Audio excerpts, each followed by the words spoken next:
Have homework to do. They got it done already. Mrs. Akey's in charge. I'm sure they're Got going to it all homework done to already. I think you're probably right. do. You good?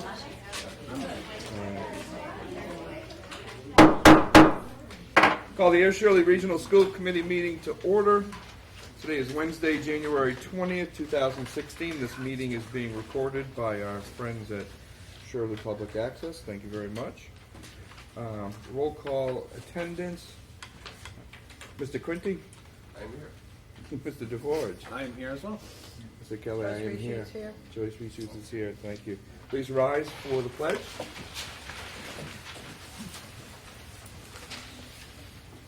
I pledge allegiance to the flag of the United States of America and to the republic for which it stands, one nation, under God, indivisible, with liberty and justice for all.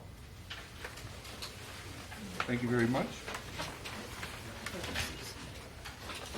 We have some public this evening. Anyone have a comment on our agenda for this evening's meeting? If you want to speak at any time later on, just raise your hand and you'll be recognized. Approval of the minutes. I'll entertain a motion to approve the minutes for regular session meeting January 5th, 2016 for release. Mr. Carroll, I make a motion to release the regular session minutes from January 5th, Second. 2016. Moved and seconded. Discussion? Updates? Look very good. Seeing none, all those in favor? Aye. Aye. Opposed? None? So voted. Also entertain a motion to approve the executive session minutes from January 5th, 2016, not yet for release. This motion, Mr. Chairman, I make a motion to accept the minutes from January 16th for executive session, not for release. Second. Moved and seconded. All those in favor? Aye. Aye. Opposed? None? So voted. Thank you. Item 5, showcase. Principal Akey, are you going to do the honors and introduce our group this evening? Yes, sir, I am. Thank you. Good evening, everyone. Good evening. So tonight, for the showcase for the middle school, we have the winners of the bridge building competition that was created, hosted, put on by our STEM teacher, Mr. Randy Richard. And I would like them to come up and introduce themselves, let you know their name and the grade level that they're from. And then we're going to let them take it from here. Hello, I'm Sean Doyle, and I'm from grade 7.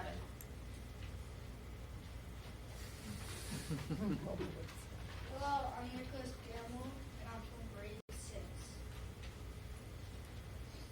Hello, I'm Manny Reese from grade 7. Hello, I'm Nick Reese from grade 7. Hello, I'm Dylan Bishop from grade 7.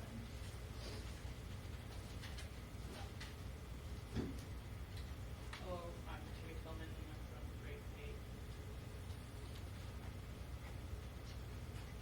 Hello, I'm Clay Gensel, I'm in grade 8.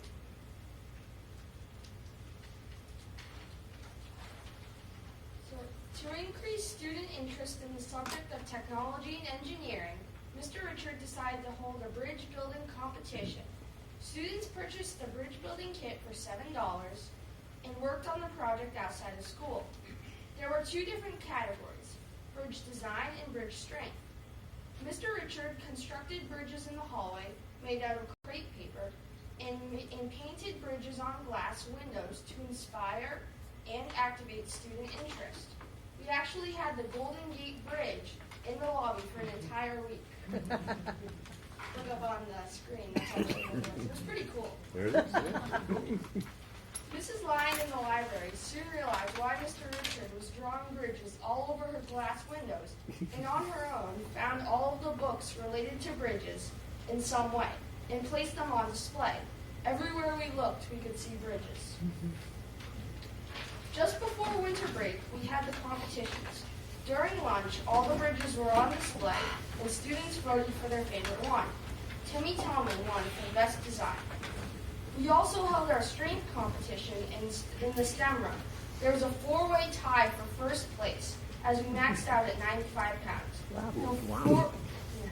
The 4 winners were Sean Doyle, Nick Gamble, Clay Gensel, and the team of 3 students, Manny Breest, Nick Breest, and Dylan Bishop. We had a great time and learned a lot, and are hoping that this might be a first step to creating an annual competition. Mr. Richards' goal is to create another competition in the spring to bookend the school year with great engineering activities. Nicely done.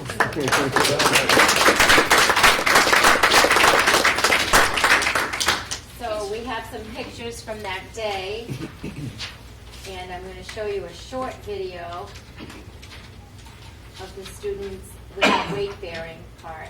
So this is how they did it. Sean, would you show them what we have? So this is the official block.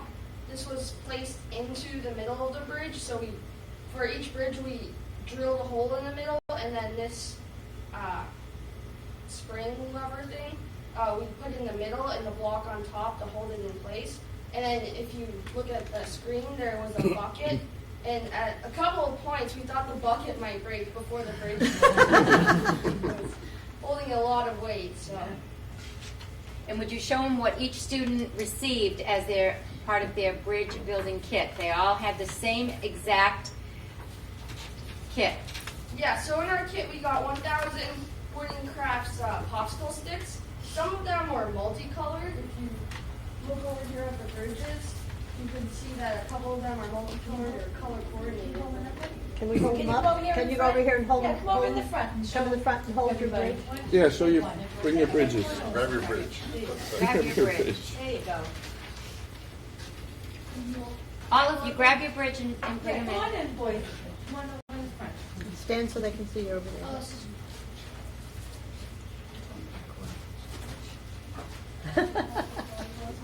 You stand and face the school committee, then you can turn around and face the camera. How's that? To show them and then the TV. Very cool. Nice job, guys. Keep coming. Alright, so anyway, so we each got 1,000 popsicle sticks, and as I was saying, some of them were multicolored. I wasn't one of the few who got those, but maybe a little jealous. We also got one thing of glue, only one, and they weren't allowed to use any more. And so that was a little bit of a challenge. We had to plan ahead to decide where we would put glue, how much glue. So it required a lot of planning and responsibility. And those were the two things that came with the $7 package. So turn around so they can see in the camera. Line up so everybody can see what you got. Can everyone hold their Can bridge you up move over a little so bit more? the people watching you will be I able have to to see your hold it way up. great bridges you designed? And then if I can draw your attention to the screen, I'm going to show you a very short video. Can I ask a question? Can you guys tell me which one held the most weight and what the most weight was? Yours was? And how much weight did you hold on yours? Well, the paper says 95 plus, but that's so the students wouldn't feel bad that some, like, they didn't have. Well, mine actually held 105 plus. Yeah, but so it's like he found Yeah. more weights after, and I was last. there was a 4-way tie for first place. I think Nick, mine plays Manny, Dylan, and Nick's bridge each held over 95 pounds. But the problem was we actually ran out of weights. This was our first year trying this. So Mr. Richards knows that next time we'll definitely have more weights. And we're planning on testing our bridges again with more weights later on. Not sure when that will be, but exciting. Are there different types of bridges that you did? This is very different than some of the others. So is there a category that designs fit into on bridges? Well, there were two categories for the way you could build your bridge. One was for structure, and those were the ones that were tested and broken. And then the other one was for just the way it looked and aesthetics. So I think your bridge was for the way it looks, and those bridges were voted on. And then the bridges that were built for structure and strength, they were tested and broken, or in some of our cases, still have been yet to break. But the overall design was different between each of our bridges because we each have different ideas as to how we would accomplish the challenge. Very nice. So did you get most of your designs from different books and stuff? Did you pick it up by looks or? I got mine from websites and videos of people doing this. Yeah, we did a bit of research and yeah, books and the internet. So I think that's all most busted. Clay, where did you get your design from? Well, actually, I didn't. I looked on the internet and I didn't do any videos. But when I saw pictures, I didn't really know what I wanted. So I decided to go with none of the ones I saw and went for a new concept of layering them diagonally, not flat, but on edge. Can you tip it and bring it over to the school committee and show them so they can see what you're talking about? Very good. That's there what's you back go. there. So the brick bed. Yeah. So if it's this way, the way I arranged it, it has more area where it has to bend through straight down. It doesn't want to. A popsicle stick won't want to do that, so it's very hard for it to bend. I also staggered the joints, so there wasn't one seam where it could break. Very well done. Also, when I was doing this, I didn't just glue it together. Overnight, I made sections and clamped them so that they would be stronger. Manny, Nick, and Dylan, how about you? Where did you get your design from? Kind of just winged it. He's based on previous experiences. Like we've made like little I guess I want to say pallets, and then we put those all together. But in the middle of the spaces that were left, we added like little just like strips of popsicle sticks so that it would help it not bend as much. So we didn't go with the over structure because we didn't have time. We just did it more towards the end. I went with almost the same thing as him on the bottom. So I put triangles on the top and like double layered them, and then triangles on the very top and stuff. Why did you use triangles? Because triangles are like really strong. The squares like flop over. Triangles don't. Triangles are very strong because they distribute the weight evenly across all the points of contact. Great. How many people were in the competition? 18. 18. Any girls? I think so. Yeah, there are a couple. Yes, they Can I were. have some of the pictures? I wasn't going to bring that up. Yeah. Please tell me there was. What was At that, least Mr. one. Quinn? Please tell me there was no cheering during catastrophic bridge collapsing. Well, I don't know. Yeah. Let's take, Part of it at all. let's take a look at the Part of video the and excitement. let's see.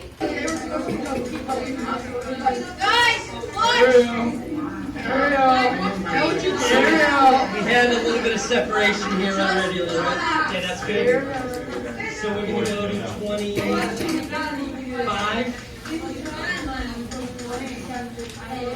Goodbye, bridge. Daunting. We're going to go to 27.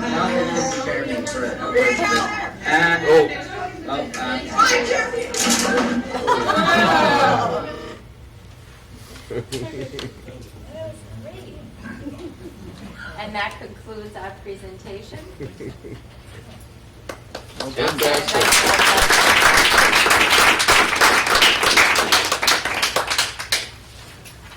you boys enjoy this project? Yeah, it was a lot of fun. Yeah. Why was it so much fun? What did you like about it? Anyone? Go ahead, you were going to talk to me. I think it was coming up with the concept and design of what we were going to do, and then being able to really do it and see the problems that I faced, and then being able to solve them. I was thinking when they played matchboxes, that would be a good bridge. In that game, no one plays that anymore.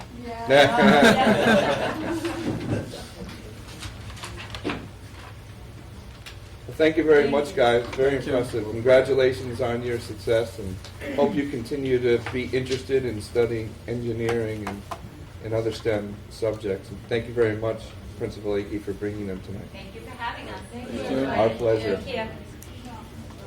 We really appreciate all the parents who bring them out. Yeah, thank you very much for coming out.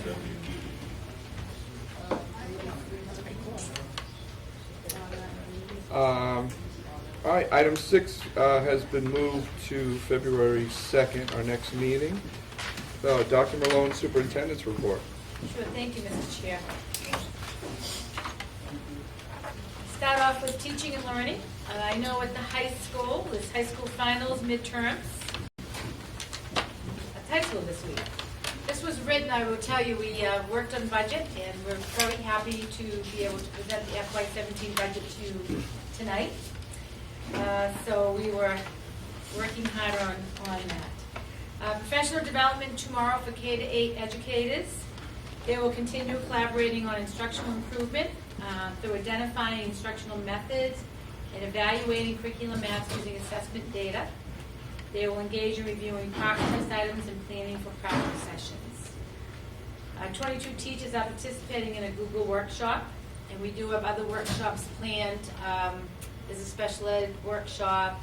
The guidance counselors at the high school are going to be in a Naviance workshop, so we have a few other various workshops being offered.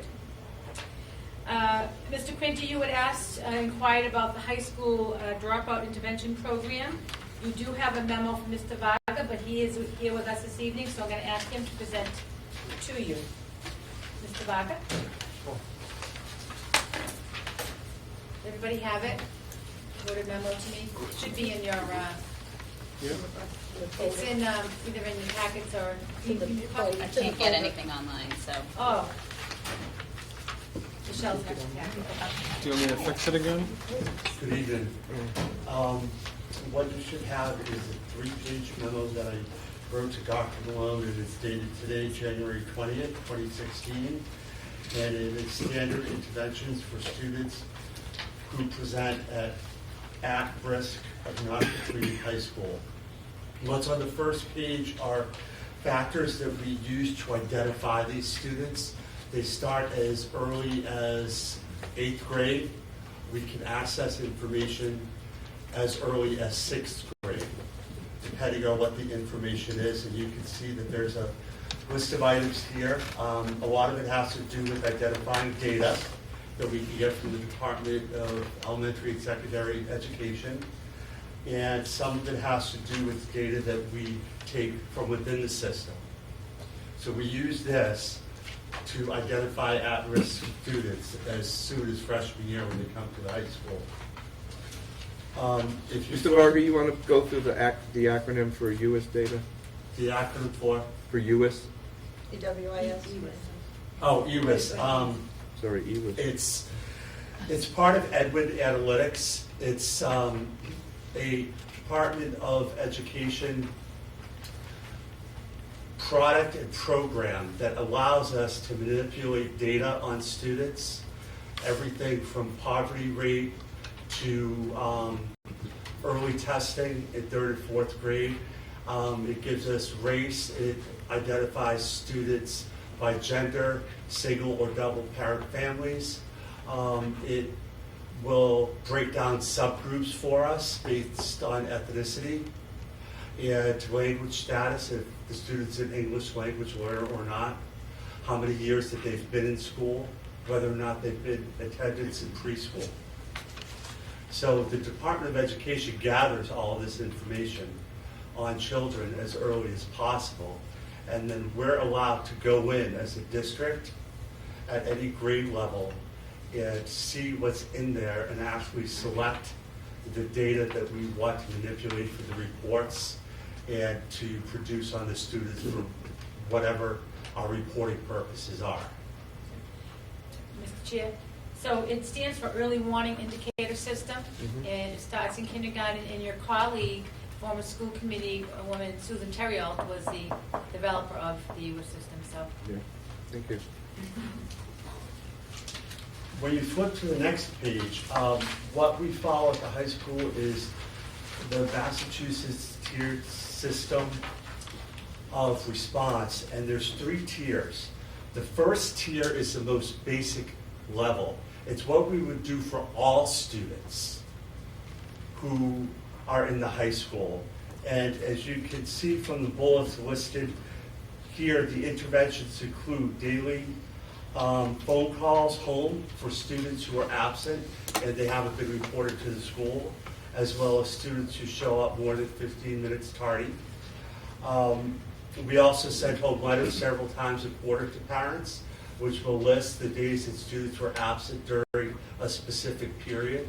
We like to at least do it from the beginning of the quarter, halfway through the midterms. They get the midterm report that also has attendance on it. And then from midterm, halfway out to report cards, and then it's on the report card. So parents are getting notified roughly every 2 weeks in paper form, whether it's a report card or midterm report or letters that are sent home about their children's attendance. And it would include excused tardies, excused absences and dismissals, and unexcused tardies, unexcused absences and dismissals. And this is something that we do for all students. As well, we meet as a team every week. The school resource officer, Jen Bigelow, myself, assistant principal Sean McLaughlin, and our 2 guidance counselors and our school nurse. We meet for an hour on Wednesday mornings, and we each have a list of students that we've been following up on. And we share those student names and the concerns that we've had throughout the week with each other, and talk about if they have touched base with anyone else in the group, as well as parent outreach. If parents have called us, if we have called parents to try to put together a plan for students, and for some reason they're slipping academically, socially, emotionally. They may have something going on that is in their world that's turned them from an A student into a C student. And that indicates there's some sort of issue. When we move to Tier 2, it's an increased level of interventions for some students. These are students where we've tried the first tier interventions and there's still issues. They haven't responded.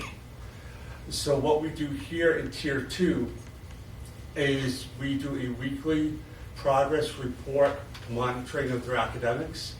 The student goes down to the counseling office, gets a weekly progress report at the end of the week, goes around to all of his or her teachers, have the teachers fill out what their current grade is, if there's any missing assignments, test or quiz scores, or any behavior issues in the class. That's circulated among all teachers, and then it's brought home by the student to the parent. This is something that we put in place with the parents prior, so the parents know to look for it, let's say on Friday, to ask the student for it, so it's not something that slips through the cracks. We also continue to meet on the student. We'll convene a child study team, and we'll review the district-wide accommodation plan and see if any accommodations can be used in classes to assist that student towards success. That's prior to any type of referral for a 504 or for special education. These are accommodations that the district has come up with that can be used at each level, K through 12.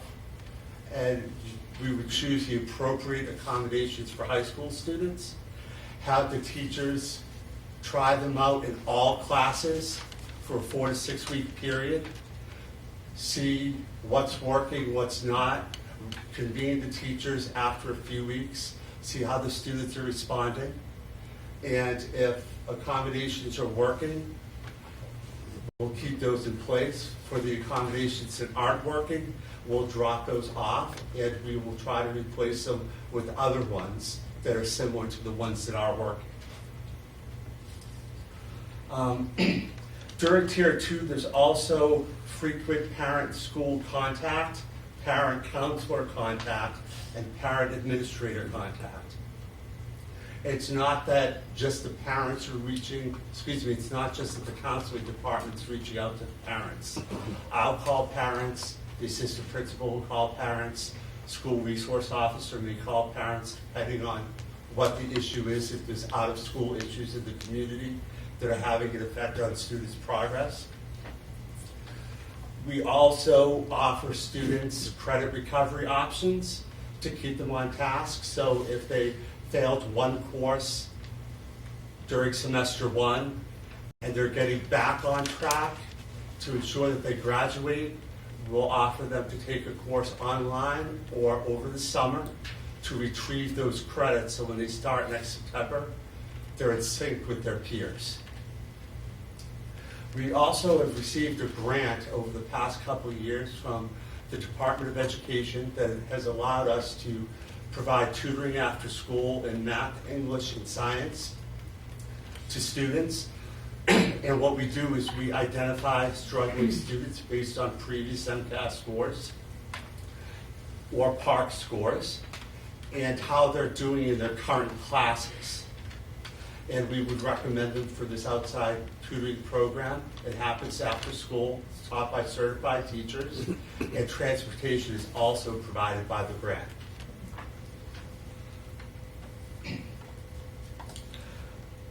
When we get to a point where we have to involve agencies outside of school, we'll file a child requiring assistance petition at petition at the Lowell Juvenile Court, which gets the court system involved and the parents involved in the court system and the child. That's never done without the parent's knowledge. We will have a meeting with the parent, say to the parent, you know, we've tried so many things, we know what you've tried at home, things aren't working, perhaps we need to get an outside organization involved. And parents are usually supportive when we do that. The next thing we might file is a 51A report with the Department of Children and Families. As mandated reporters, if there's any type of educational neglect at home or any neglect at all, or we have suspicions of abuse, as mandated reporters, we have to report that. And it's up to the Department of Children and Families to go ahead and investigate the claim and work with the family or clear the claim and that there's no evidence of it at home after the investigation. Lastly, our third tier of interventions is for the highest need students. These are students that we've tried tier 1 and tier 2 interventions with, and nothing has worked. We haven't been able to reach the student. So when we get to tier 3, there's daily contact with the students from the counseling department and administration. We have frequent, several times a week, contact with parents. Sometimes if it's a social, emotional issue and it crops up at school, we'll have to call the mobile crisis team to get the student evaluated, where they're taken from the high school to the Neshoba Hospital and they do a psych evaluation on the student. For example, if the student is threatening suicide or has a particular disorder like anorexia, and they've just lost so much weight that they're in serious danger. Also, we will make referrals to outside clinicians. We're lucky enough to have an outside clinician at the high school and the middle school. Jessica Ryan splits her week between the two buildings. And she is a licensed social worker who works for a community organization. She accepts students on Mass Health as well as any other insurance plan. And she sees students on a regular basis each week. So maybe Mondays at 10. So they have standing appointments in school. That's for when parents can't necessarily get them to outside therapy. We provide that in school. And that's a fee-based service covered by health insurance, and parents have to fill out an application to access it. In some cases, we have to have students referred for a 45-day assessment at a special education collaborative because the efforts we've tried just aren't working. They're beyond what we can provide in school. And the last resort is to recommend a student to attend alternative educational opportunities. And we partner with Mount Wachusett Community College. They have a high school equivalency test, the old GED, and we'll make contact with the Mount and the student, get the Mount to come out, introduce the student to the representative from Mount Wachusett, explain what the program is. The second offering that Mount Wachusett has is a Gateway to College program. And this is actually very interesting. The Gateway to College program is an opportunity for students to earn a high school level equivalency diploma, but also take college classes at the same time towards an associate's degree. So what this does for students that may have fallen behind is it catches them up, but also gives them a goal to reach for the future. And another alternative we have is Job Corps. We've been working with Bobby Campbell at Job Corps on Devens. We've had this year one student accepted and another student in the pipeline. This is for a student who may be a senior, who's at least a semester or a year behind, has attendance issues, is failing, is not going to graduate with his or her peers. This gives them the opportunity to earn an Air Shirley High School diploma while attending Job Corps, taking academic classes, and learning a trade. Job Corps also has a residential program where students can live there and actually get paid and earn their diploma in a trade. And then the last option we have for students is Goodrich Academy, which is a Fitchburg alternative high school program that meets in the evenings. And that works for some of our students who might be working full-time during the day, and then they're going to school at night. Ideally, we want them all to graduate from Air Shirley Regional High School, but in some cases, it's just not a reality. So rather than having a dropout where a student hasn't earned a diploma, doesn't have a skill, doesn't have prospects for a good paying job, we would like to funnel them into one of these programs so at least they're successful. There is a conference being put on by the Middlesex Youth Partnership in a couple weeks that is going to specifically address dropout rates and dropout prevention strategies for high school students. And we're sending one of our school counselors to that so we can add to these interventions and come up with even more strategies to help students. Any questions? Questions from Mr. Bowman? Thank you. Seems very Yeah. comprehensive. I feel much better. It's an area that I didn't really have any background involved to see how much was going on there, but it sounds to me like everybody here is fully aware of what's at stake with these students because this is their last best shot. You only get to be 16 and 17 one time, and in the next 40 or 50 years are in the balance. It sounds like you have a very good handle on doing what you can to help. And a lot of these programs we can't enter students into until they're at least 16 years of age. Right. So we work with them as much as we can, freshman and sophomore year, and then if there's still issues in the junior year, this is when we would explore some of these opportunities. Yeah. How do you select the teachers for the grant program to teach the different subjects?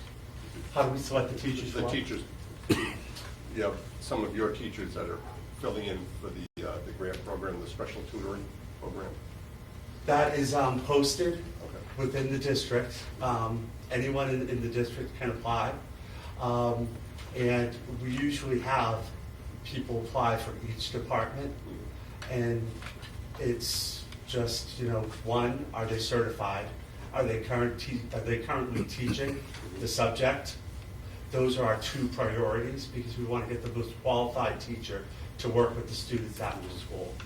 And then if we can't find someone in the high school who's certified who teaches the course, if there's someone in the middle school who, let's say, is a math teacher and can tutor in some of those areas, then we would, go to them next.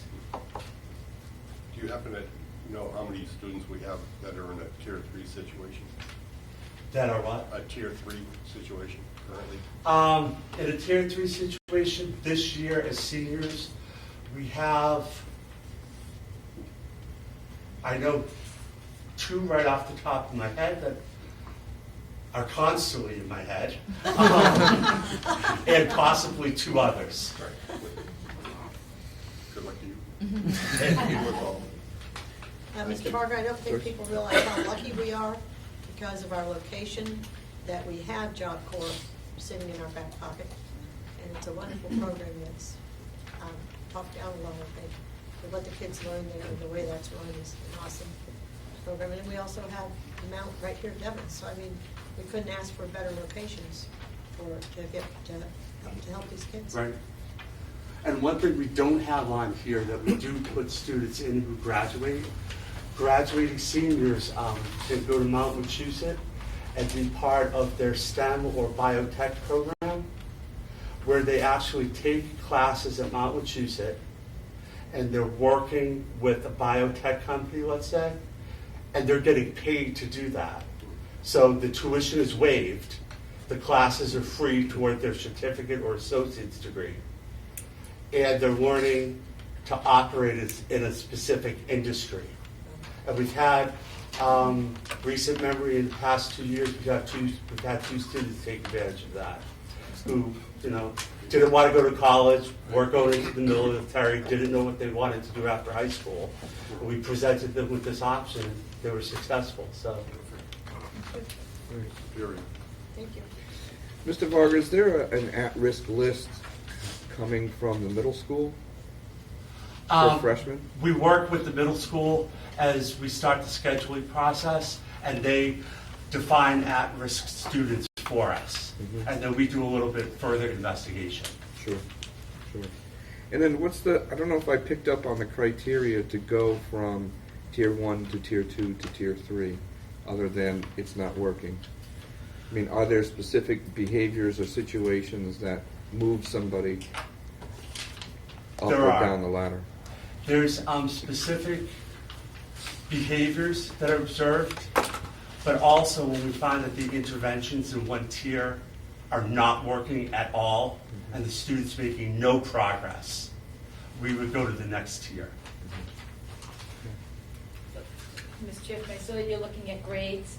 So grades are not improving, attendance is not improving. Yep. Discipline is still, there's some issues there with student behavior. Exactly. So those would be the areas of a student you would look at, that areas of progress. Yes.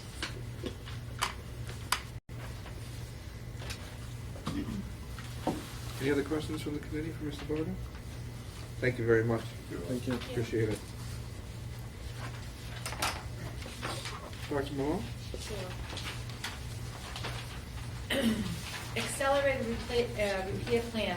So at the last meeting, I presented to you a application or an invitation from MSBA to apply for a new or renovated building project or accelerated a repair plan. And I was directed by the school committee to take a look at, investigate if we met the criteria that was listed for the accelerated repair plan. So I asked Mr. Watson, our facilities coordinator, and he prepared a report for us that you have. The criteria, so one of the things had to be $250,000 or more. The boilers had to be 50 years older or more. So the replacement of the steam boiler, Mr. Watson reports that the page Hilltop it's not old enough. 2 Cleaver Brooks boilers at the Hilltop School. Those boilers are as old as the school, which means they would qualify. And between last meeting and this meeting, there wasn't enough time to get the quotes back, by the time we solicit. So we're still working on those. Mr. Watson reports that the windows at the Page and Hilltop, both facilities, are aluminum frame windows, so rot decomposition are not an issue. However, some windows are single pane and should be replaced, and many of the windows that are double pane are fogged, which indicates compromised windows. So he felt that replacement of all the windows at the Page Hilltop might top that $250,000. and 2 or 3 quotes for that. And the roof at the Page Hill top has many problems, either a replacement of certain sections or an extensive preventive coating. And that replacement would most likely top the 250,000 K. So then replacement of preventative coating of identified areas would stop most problems. And then last, the Laura White, those boilers say 1960. So he would need to get estimates from those for the replacement and the associated plumbing. And again, looking at the windows on the 1936 building are very old wooden sash windows that need to be replaced. And the rest of the windows in the school are aluminum framed single pane, the replacement which will reduce heating by a significant amount. And we do have a leak at the Link Hall roof that connects the 36 building to the admin hallway. It needs to be totally recovered. It leaks pretty consistently. And then there are 2 other roofs that need to be recovered and quoted. The MSBA proposal is due by February 8th. So I would take direction from the committee as if that's something you want to entertain this year, or we would look at in more depth for the application process for next year. It's pretty much an annual invitation. I think they have to have pretty good quotes. I think they have to have pretty definite plans and quotes, which might be a little difficult to pull together in a short period, and then you'll just get thrown out because it won't satisfy the requirements. It might be a little tricky.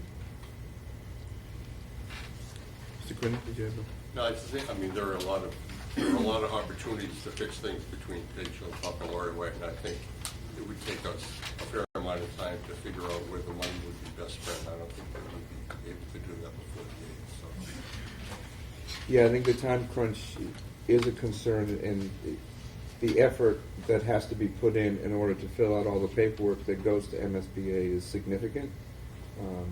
Nor do we want to kind of haphazardly engage with them. We want to be fully prepared when we engage with MSBA and have our ducks in a row.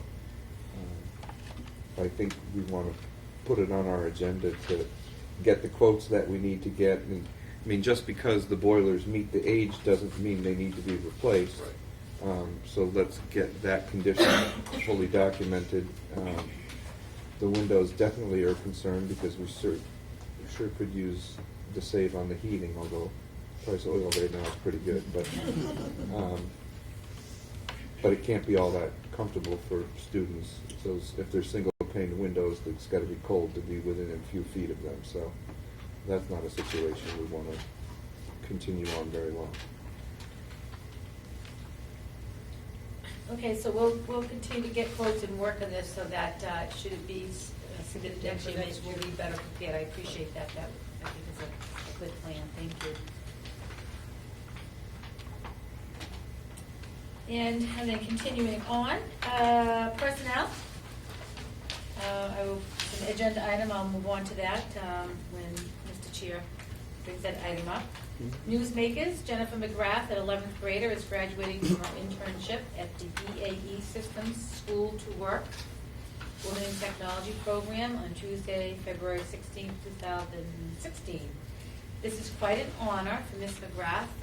I'm not familiar with it. Mr. Varga actually reported it just today that he got notification of this, but it is our understanding, Mary Beth knew some history of it. It's a pretty competitive program and it's an application process, so certainly congratulations to 11th grade student Jennifer McGrath. There will be a reception and graduation at the Sky Meadow Country Club in Nashua. And I also wanted to share with you, as you know, we our building user program this year, working with both of our rec departments in Air and Shirley, who both provide services for us, maintaining some of our fields and such. We provided the custodian on Saturdays. So I reached out to both Mr. Thomas and Mr. Began. They would say that. I reached out to both just to check in and see how it was going, working with the custodian being on site. So I'm sharing an email. Mr. Thomas reported back that he's very happy. It's a relief for him and it's less of a burden to be responsible for opening and closing our facility and maintaining it and all of that. And he sent us a very specific a cost to, for the services he provides to us, so I think it's certainly well worth that. And if you look at the email here from Mr. Began, it will be submitting that to us. He apologized, he just hadn't had a chance, but he wrote an email from Keith Began, Shirley Rec Department regarding the recreation use, 0 issues, and the communication is fantastic. Principal Akey has done a great job coordinating with all of our programs, Parker's needs, and the custodians. And the custodian schedules to make sure everything runs smoothly. I know that she's worked extra hard to make it all work, make sure it all works, and all the kids surely appreciate it. And he did go on to thank all of us in an email for the coordination and the efforts that we put forth. So both of those programs seem to be running really well, and people seem to be very satisfied. Great. Because we did talk about service with the custodians that are on duty on a Saturday, that they carry radios, that those using our facilities, if they have a need, they should be able to get in touch with the custodian to whether it's they need toilet paper, something's leaking, or they need something swept, or whatever the case may be. So we've worked, Mr. Plunk and I have been working on making sure that the custodians have the radios, and the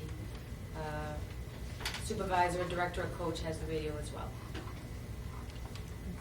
And the last is I provided you an updated college acceptance list that has added on to the last one I gave you. So Anna Marie, Becker, Bridgewater, Clark, Coastal Carolina, Emmanuel, Green Mountain, Hofstra School of Health Sciences and Human Services, Johnson & Wales, University of Maine at Farmington, Mass College of Liberal Arts, Mass College of Pharmacy and Health Sciences, Massachusetts Maritime Academy, University of Mass Amherst, University of Mass Amherst School of Nursing, University of Mass Dartmouth, and University of Mass Lowell, Mount Wachusett, University of New England, University of New Hampshire, Norwich University, Plymouth State, Quinnipiac University, Regis, Riviera, Salem State, University of Southern Maine, Southern New Hampshire, Temple University, United States Military Academies, the Army, Wentworth Institute, Western New England, and Worcester State. So I think we all can be proud of the colleges and universities that have been accepted thus far.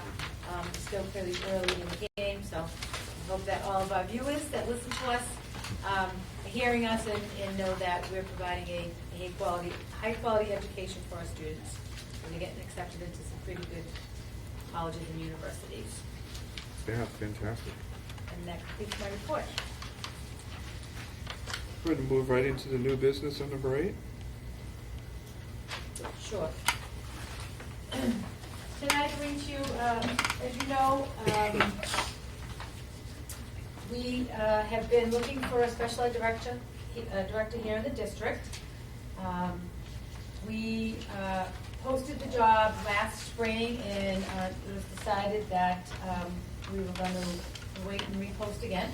So during which time I had the advantage, I would say, of knowing a highly qualified and extremely bright gentleman, Mr. Bill DeRosa, to come on as interim superintendent. He thinks he's a superintendent. Since he used to be a superintendent. Interim special ed director, and it's worked out very well. And during which time we agreed that we would post again, and we did post the position again. And I am happy tonight to recommend to you Mrs. Tara Bozak is our interim special ed director for the A. Shirley Regional School District. Before I go on, when I say the word interim, we want to keep on Mr. DeRosa through June 30th to assist us in the restructuring of our special ed program. At some point, you're going to see in the budget, I will be recommending that the district, we create a position of an early childhood coordinator, out-of-district placement coordinator.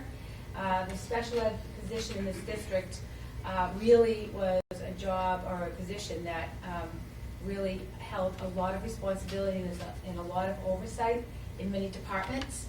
And we all know that you can only do so much and only do it so well. So, with Mr. DeRosa's tenure here, he has identified with me some areas of restructuring in the special ed department, and even he himself, it's difficult to run the day-to-day operations, to look at high-quality programming, to run the budget, and to manage the out-of-district placement. So I think it's a good model to bring on Mrs. Bozak as interim special ed director, working alongside with Mr. DeRosa. It'll be my recommendation probably to keep the same model for the next school year until we get the special ed department, program, out-of-district placements, budget, all in alignment. And it's going to take 2 people to do that job. So, Mrs. Bozak is currently a 5th grade special education teacher. First of all, I want to welcome Mr. Bozak. I asked if he was going to be here, and she said he had a class, so you skipping? Yeah. Okay. You got out early, I won't tell. And of course, Mr. Deppie's here, her current principal, and Mrs. Lewis. And Miss Jessica's here to Rake up. Miss Rake-up. I call her Jessica. She's here to support the budget and Tara's appointment. So Tara is a 5th grade special education teacher. You have her resume. She has a certificate of advanced study from the University of Massachusetts. She went to Emory College.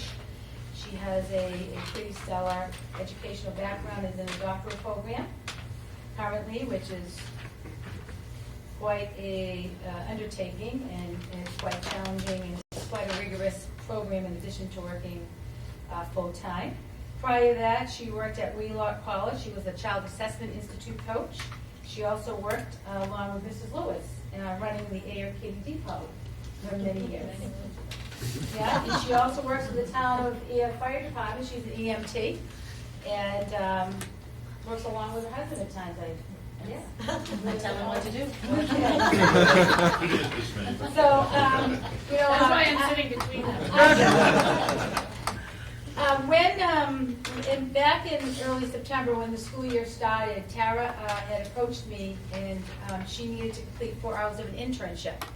And Mr. DeRosa was more than willing to provide her that support. And I don't think 2 days had passed when, in my estimation, in my assessment of Ms. Bozak, I said, wow, is she a go-getter? We had some grants that hadn't been written. There were some things in the special ed department that hadn't been done in the time frame they should have. So she just was so independent and so bright, and accomplished that. She was moving faster than me, and I thought, wow, that's pretty good. But she was resourceful. She called the Department of Education. She got her grants not only filed but approved without any recommendations from the department to revise. And so I myself thought, wow, she's very capable.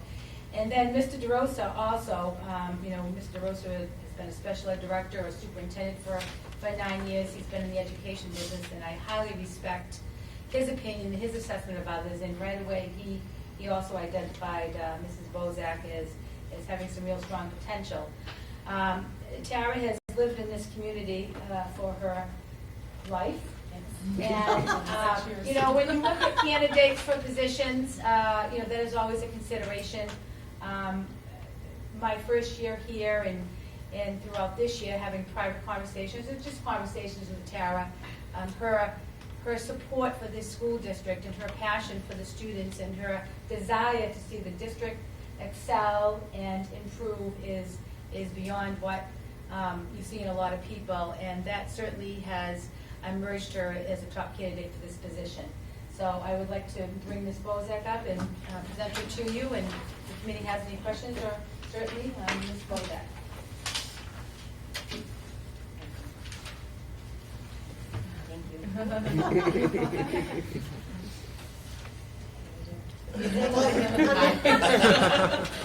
You're only required to give 5 minutes. Relax. You're only required to Need give your 5 resume? minutes. Oh, yeah. I'm very excited about this. I'm passionate about special education. I have been for the entire time that I've been doing this, and children for a long time. I have, through the doctoral program that I'm in and the doctoral studies that I've done at UMass Boston, it has definitely pushed me toward leadership especially within special education, because that's where my passion is. I feel that right now I'm being mentored by probably the best mentor that I possibly could get.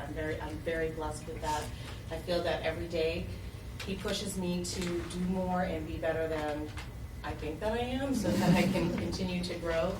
He even called me to make sure that I made it through this process. Mr. DeRose said he's away this week, that's why Yes, he's not here this so, evening. I'm very honored, and I'm very excited to work towards progressing for better. Welcome. Thank you. I think we're really lucky. Thank you. Thank you very much. Yeah, I think it'll be a very strong model, particularly where we do have some restructuring to do.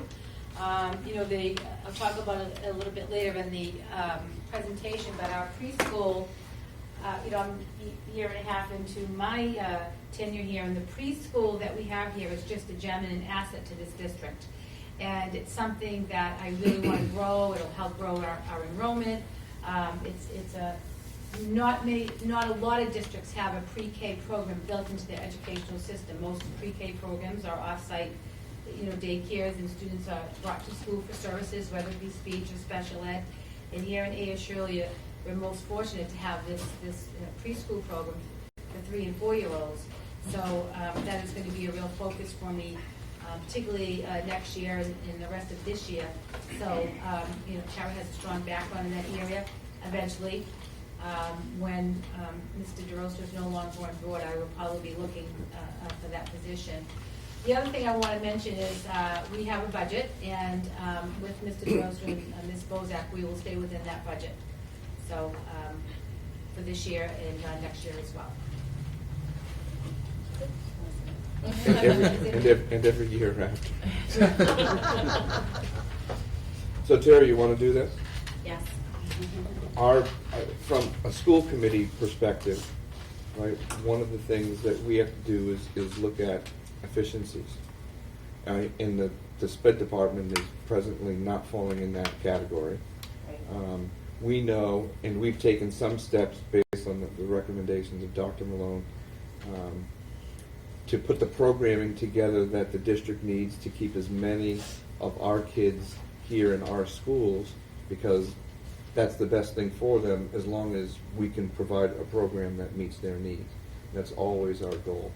The side benefit to the district and the community is hopefully we can do that and spend less money, because we send millions of dollars out to other places to educate our kids, and we know we're not going to create every single program. We're not going to build a residential program, and some kids need that. But we do want to address those programs that we can put into place that allow more of our kids to stay here. So that's a perspective that we have, and we know it doesn't exist in a vacuum, and there's work to be done and questions to be answered. But from the school committee perspective, it's important for you to know that's part of where we stand from. Absolutely. And that's what Mr. DeRosa and I actually sat down and worked on something that I think was proposed for the high school and models like that. And he definitely is guiding me towards understanding like how to reformat everything so that we do have more students that are in district versus being out of district. Great. Great. Just to take the page from Mr. DeRosa, as he brought you along in certain areas, trying to push you to make you grow in certain places you weren't sure if you can get there. You've got a big job now, and you'll have many direct reports and many dotted line reports for you to try to get things done. So when you start to take a look, everyone in your staff, everyone you have to work with, somehow you'll have to find your way through your connections to make sure that everybody's as invested as you. And the investment really comes down to where the students are. We obviously have budgetary concerns, but we think the best place for our students is in-house. And you spent your whole time in the community, so you're very consistent with that, so we're very happy with your appointment. Thank you. I'm very happy. That's good. I think another observation that we've made, without getting too much into politics, is, and one of the challenges I think will be unifying district-wide how special ed fits into the daily structure of each of the 4 schools. I think, I know from some personal experience and observing for many years on the committee, that sometimes it's quite split off. And that doesn't, in my opinion, doesn't really work great for the kids and doesn't work great for the school. Right? And so I think one of the things that we'll look to you to help provide leadership and guidance and energy around is how that each building has that unified, everybody is a student in that building. It's not these people over here and everybody else, right? And you'll need support from the building leaders, 2 of which we have here, and all the other, excuse me, Mrs. Lewis, 3 of which we have here, and the others in the district to provide that least restrictive environment possible for each student, right? It requires teamwork and collaboration and not being split off. So I think that's something we'll be keeping our eyes on as well. Absolutely. With that, I'll entertain a vote to approve the recommendation of Dr. Malone and appoint Mrs. Tara Bozek, Interim Director of Special Education for Air Shirley Regional School District. So moved. Mr. Kelly? Second. Moved and seconded. Discussion? Seeing none, all those in favor? Aye. Aye. Opposed? None. Congratulations.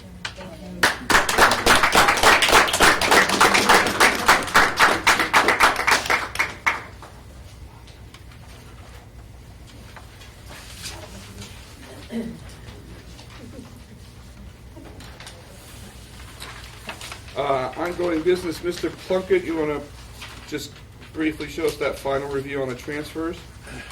Yeah, in your packets I have the budget journal entry for the budget transfers from our January 5th meeting. I'd like to start off by saying that I made an error in calculating the total of the transfers. I was calculating them right off the budget worksheet and duplicated on a couple of the items. So the total of the transfers is the correct amount is $360,635. This is the actual journal entry as posted to the general ledger, and I can actually do this beforehand and bring this to you when I do the transfer, so we won't have any more miscalculations going forward. But this is the actual summary right from the journal entries that we did for those transfers.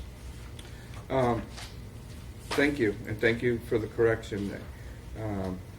I think what I would like to take a vote on it to have the vote on the record for the appropriate figure. Correct amount. Give me, Dr. Malone and I talked briefly just before the meeting. Give me a minute to think about it. So I think that would be appropriate because the only vote on the record is for a figure higher than that, and so It's reflected in the minutes. yeah. So I'll entertain a motion to approve the budget transfers for fiscal 2015-2016 as presented this evening. So moved. Second? Moved and seconded. Further discussion? Seeing none, all those in favor? Aye. Aye. Opposed? None, so voted. Thank you. Thank you.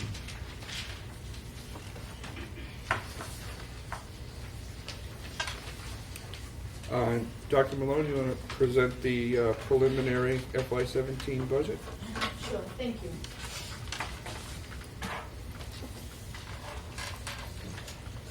So I do want to begin by thanking Miss Jessica and call them Miss Michelle for their assistance in creating this budget and PowerPoint presentation in budget book. We've been working pretty intensely for a few weeks on the budget, and they have been very supportive. I'm sure Mr. Plunkett will second that. Very supportive to us and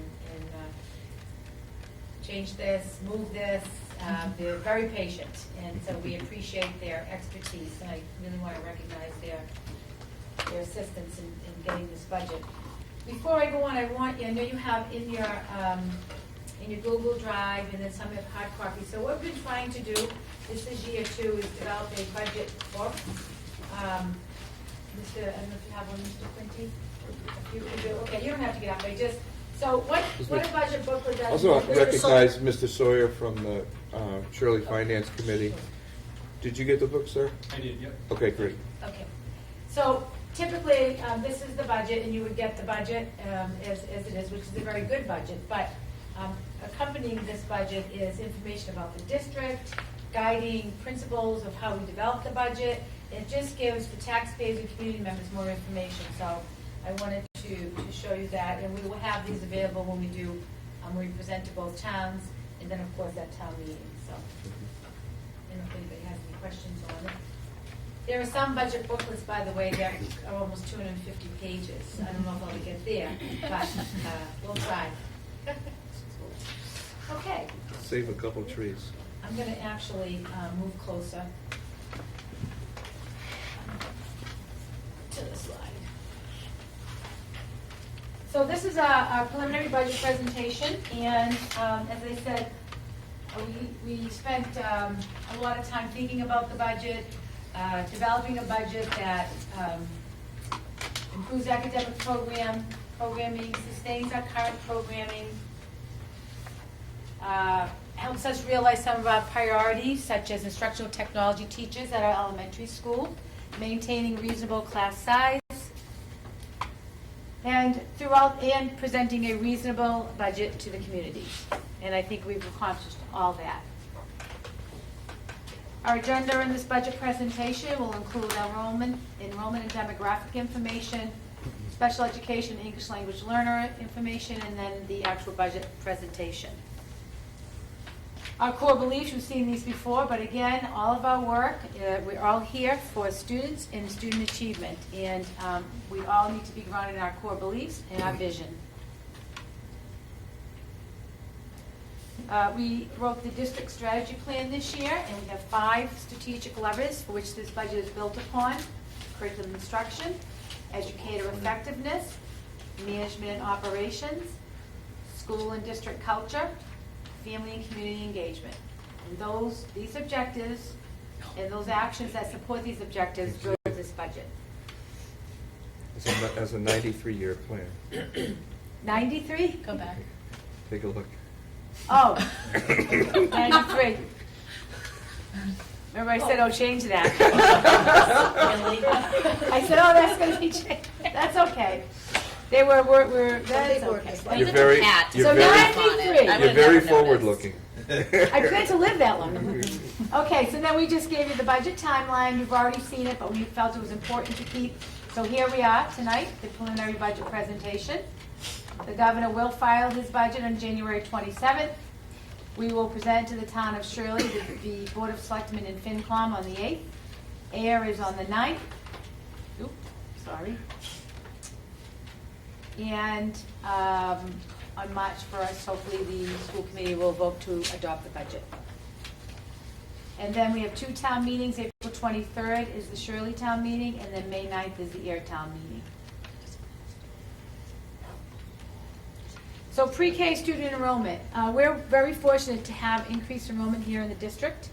I had written my last newsletter, we're up about 2%, where a lot of districts in this part of the state and for farther west are seeing declines. Groton Dunstable reported a 10.6% decline over the last 10 years. So we're fortunate to see FY15, FY16 increased students 38. And this is all based on the October 1st report that we submit to the Department of Education. Our out-of-district placements have increased, which we knew, 31 to 37. It was an increase of 6 students. So our total population, we're seeing an increase of 44 students. This is an interesting graph, and Jessica Rakup designed this graph. In the past, you were presented trends of enrollment, but because we're seeing more real-time data in the enrollments that students are staying, we decided to look at, so take for example, it's a bar graph, so we're going to start here. This is 2016, this is the 12th grade. So right now we have 92 12th graders. When they were in 11th grade, there were 94 students. When they were in 10th grade, there were 93. When they were in 9th grade, there was 103. And when they were in 8th grade, there was 128. So you can see between 2012 through 2016 how we had a decrease and we lost enrollment. And I won't read each chart to you, but you'll notice, so 91 11th graders started with 121 in this cohort in 2012. 92 10th graders started at 149. 2000 FY16, 126, we started at 155. And you're going to see the gap start to close. So that the cohorts, the number of students leaving when they start in a grade, so if you go to 7th grade, right now in 7th grade we have 127 students. When they were in 6th grade it was 141, 5th grade 141, 4th grade 137, 3rd grade 133. So it just gives some interesting data as to cohorts that are staying in grades that are staying along. And we know the key times students leaving would be 6th to 7th and 8th to 9th. And this graph, again, I'll give Jessica credit, she created this graph, this data on trends from 6th to 7th grade. So this was the 6th grade in 2012, this was the number of students, and then 13, 14, 14, 15, and then 15, 16. So we've gone the other way in that group. And then 7th grade, those were their numbers. So again, we're seeing increases. The next slide is transition from 8th to 9th grade. You'll see 128 students in 2012. We had in 8th grade. When they went to 9th, it was 103, 123 to 100. 137 to 97, and then 148 to 126, which was last year. And we know that we have 129 8th graders currently, and we know that on the record, for sure, 5 students have applied elsewhere. So we have a pretty strong cohort going into 9th grade next year at the high school. And here's some Neshoba Tech trends. Again, you can see the same information of the students that went. This is Ayer, and then this is Shirley.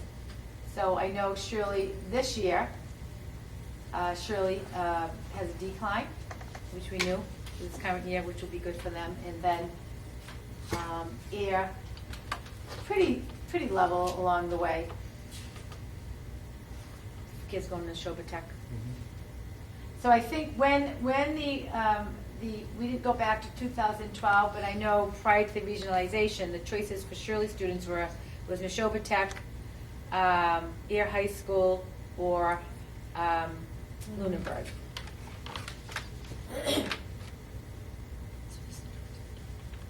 And then I wanted to talk about student and teacher ratios, and just to show you in 2015, the number of classrooms in each school, the total number of classrooms, the total number of students, and then the student-teacher ratio per grade, and then overall in the building.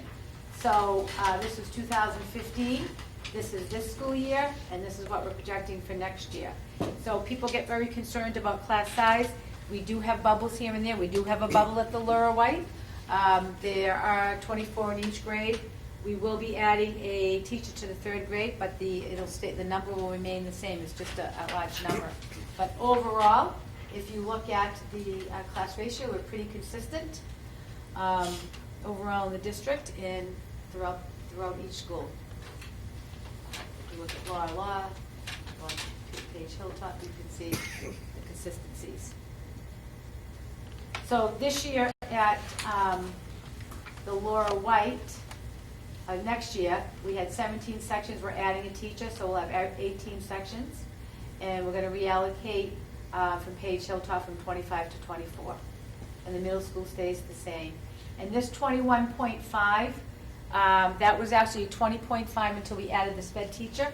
The school committee graciously approved to add a special ed teacher at the high school, so that's how that number changed.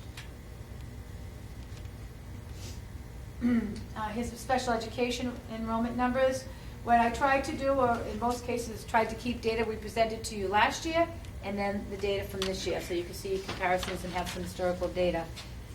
Special education, the numbers, as you see, increased. Percentage-wise, we had a bit of a decrease. The average percent of kids out of the district, and then special educations and out-of-district placements. Are there state average numbers for those final two pieces of data? Are those, yes. Yeah, those are the, right from the Department of Education, yeah. Those aren't our numbers? Right here, these are our numbers and this is the state average. The 17? Yes. The bottom two are state numbers or our numbers? No, our numbers, I'm sorry. Yeah. Yeah. Are there state average numbers for those two rows? I haven't seen that data, but we could I'd have to go into districts to look. I don't know if the state collects that, but I can look that up, yeah. Yeah. Just like that, yeah, write that down and we'll take a look at that.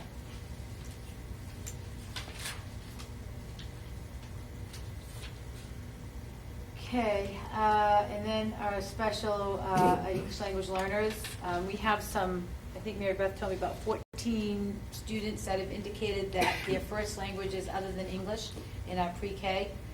Doesn't necessarily mean they'll become English language learners.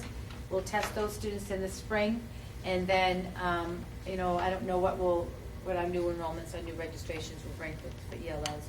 So right now, as far as staffing, I'm gonna maintain our current level of staffing and see what happens.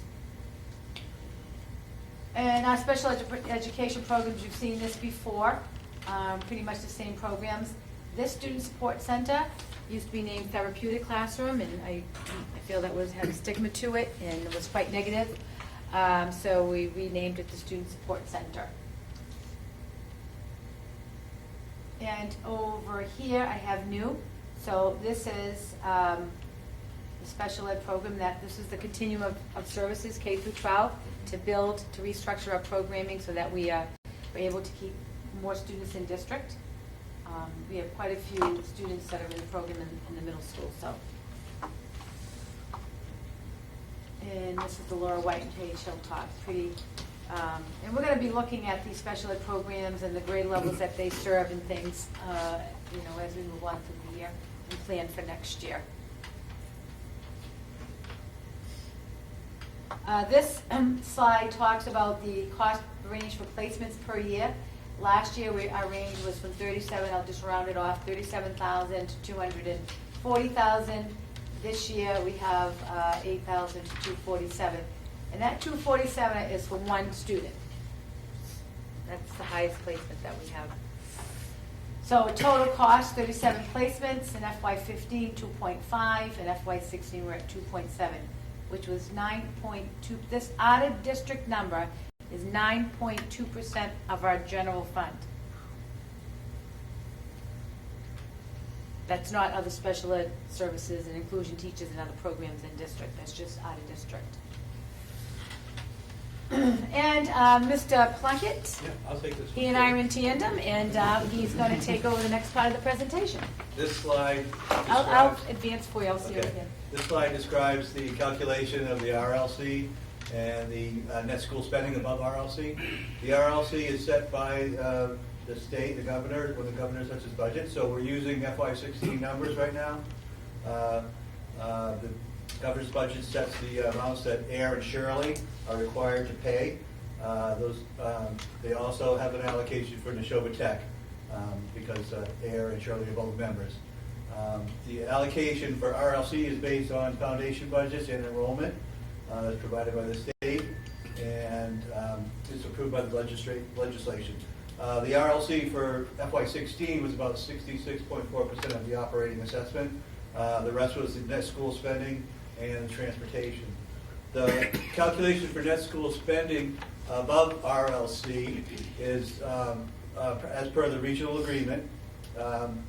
This year, the foundation enrollment is 56.6% Air, 43.4% Shirley. It's the 6th year of the phase-in, which is 100% phased in. Now Shirley is 100% phased in. Phase-in is complete. It's going to be strictly done on the foundation enrollment. FY17 net school spending represents about 26.6% of the operating assessment, and the RLC is about 64% this year for FY17. And the remaining 8.6% is the transportation cost, which is also a strict foundation enrollment split. So those are the calculations as per the regional agreement at 100% phase-in for Shirley. This year's budget is the last year of the phasing. It is, because Shirley went from 80 to 100, yes. The FY17 budget or the one we're in now? FY17. 17 is the Yes. last year. Yes. FY16, they were at 80%. And the 5643 is a 5-year rolling average? It's a 5-year rolling average of the foundation enrollment, yes, correct. The same for transportation. What we put into the agreement was the 5-year rolling average to prevent any population spikes hurting either community. And so it was a 5-year rolling average, so any increases, decreases would be, smoothed out. So for purposes, the FY18 budget will be solely foundation enrollment for each town. And then everybody, right. Okay. All set, Bill, next one? This slide is going to be comparing revenues for FY15 and 16. For FY15, Chapter 70, we had $8,003,886. For FY16, we had an increase to $8,038,666. Basically, it's the $25 per student increase. Everything else was flat for Chapter 70. Medicaid reimbursements, which we for our extraordinary sped medical claims, we put in reimbursement for services, for OT services, sped teachers. We are budgeting $110,000 for FY16, and that's what we had in the budget for FY15 as well. And we're expecting the same for FY17. Circuit breaker came in at $685,257 in FY15, and we have budgeted $780 for FY16, and we're hoping to have a little bit more than that for FY16. Came in a little bit higher at $800,000. School choice increment, which is the sped increment on students who are choicing into the district, who are on IEPs or receiving sped services. The dollar amount for that increment in FY15 was $231,000, and for FY16, $179,000. And the decrease was not, we actually have more school choice special ed students in the district this year, but the placements went down. So the tuition decreased, and that's why you see the decrease in the dollar amount. The grants have been fairly stable. The first grant is a $240,000, which is the SPED entitlement grant, and we use that for a lot of paraprofessional salaries. That's gone down just under $5,000 from 15 to 16. The $274,000 is a SPED improvement grant. It's about the same nominal increase. $262,000 early childhood, again about flat, and then $391,000 is another early childhood, which is the same. And we anticipate, or we're going to assume that the grant will come across level funded again for FY17.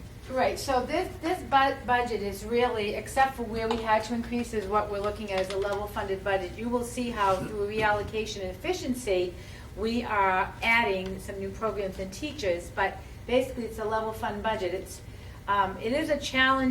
very challenging to develop a budget without any state numbers.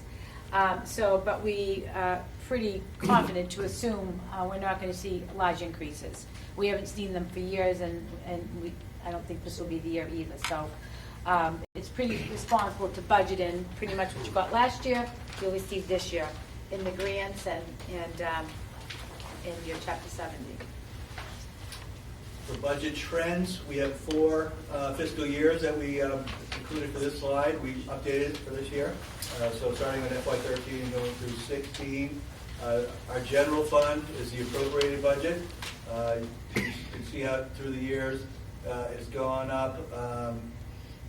The percentage are down the bottom for the totals for all funds, but for FY16, we're looking at $25,832,845. And the average over those 4 years is $23,908,803. The second line is our grants and our revolving funds, which basically is circuit breaker, choice in, building rental, athletics, that we use for funding salaries, overhead, and athletic and student activities. That's come across at FY16 was $2,990,572. For the total of all funds for FY16 was $28,823,417, and the 4-year average is $26,758,000. Excluded debt, I didn't average because we had FY13, we didn't have any, and then FY14 was so low. The high school debt came on board in FY15, so you see the jump to just under 1.4 million, and that's going to stay fairly stable. The principal amount, the interest will go down through the years, but we see a slight decrease in FY17 payment of about $2,000. So it'll come down slowly. And then all funds are totaled down the bottom, less the debt, to show the percentages. For FY16, it was a 4.2 increase over the prior year, and then the 4-year average, actually 3-year average is 3.4 for all funds. 3.4 increase to the budget. Right, correct, to the bottom line. Any questions so far? Again, budget trends for operating, the assessment, which is to the towns of Air and Shirley throughout the 4-year period again, coming in at FY16 at $15,970,290, 4-year average of $14,686,755, and the increases from the prior year. FY16, we had a $974,185 increase over the prior year budget.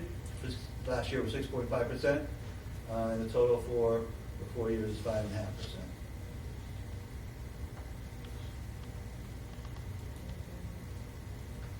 Net school spending expenses. So this is our FY17 budget. Yeah.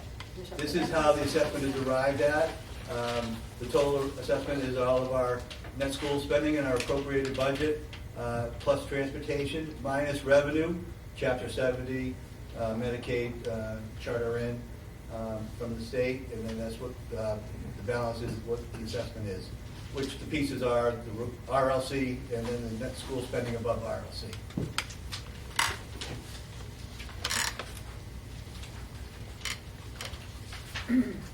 FY16 compared to FY17.